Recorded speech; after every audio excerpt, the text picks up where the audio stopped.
चला आज मस्त अशी झणझण वांग्याची भाजी करूया। बघू शकता इथे मी वांगे कट करून घेतलेले आहेत। आपल्याला आज भरीव वांग्याची भाजी करायची आहे। गॅसवर कढई ठेवली, त्याच्यामध्ये थोडंसं तेल टाकून घेतलं आहे आणि ही हरभऱ्याची डाळ आहे ती याला भाजून घ्यायची आहे। हरभऱ्याची डाळ अशी छान कलर बदलेपर्यंत थोडा भाजून घ्यायचा आहे। इथं त्याच्यामध्येच खोबरं टाकलं भाजायला, खोबरं सुद्धा भाजून घ्यायचं आहे। थोडेसे शेंगदाणे सुद्धा छान असे भाजून घ्यायचे आहेत। आता छान बघू शकता खूप छान भाजलेले आहे, काढून घेतलं मी। कांदा सुद्धा भाजून घ्यायचा आहे। कांदा आणि लसूण पण भाजून घ्यायचा आहे।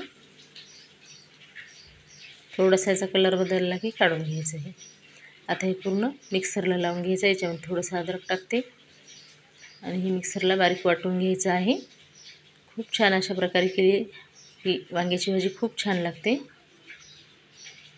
बारीक वाटून घेतलेलं आहे। तेल टाकलं, जिरं मोहरी टाकली, थोडासा कढीपत्ता टाकायचा आहे आणि हे वाटण याच्यामध्ये टाकून द्यायचं आहे। थोडेसे खडे मसाले टाकलेले आहेत आणि मंद आचेवर छान याला होऊ द्यायचं आहे। हे आता आपले लाल तिखट, हळद, मीठ, थोडासा मसाला हे टाकून याला छान मिक्स करून घ्यायचं आहे। मी जास्त काही घेतलं नाही आणि थोडंसं पाणी टाकून चांगलं याला ग्रेव्हीला कलर येईपर्यंत होऊ द्यायचं आहे। बघू शकता छान अशी कलर आलेला आहे। याच्यामध्ये वांगेही सोडून घ्यायचे आहेत आणि रस्सा याच्यामध्ये तुम्हाला हवा तसा तुम्ही ठेवू शकता। बघू शकता खूप छान अशी भाजी दिसायला आहे। याला 1-2 मिनटं शिजू द्यायचं। वरून थोडीशी कस्तुरी मेथी टाकलेली आहे।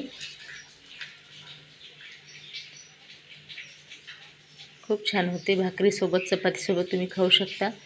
बघू शकता खूप छान अशी झालेली आहे वांग्याची भाजी, झणझणीत रेडी आहे। चला व्हिडिओ आवडल्यास नक्की लाईक करा, शेअर करा, कमेंट करा, सबस्क्राईब करा। पुन्हा एकदा भेटू एका नवीन छानशा व्हिडिओमध्ये।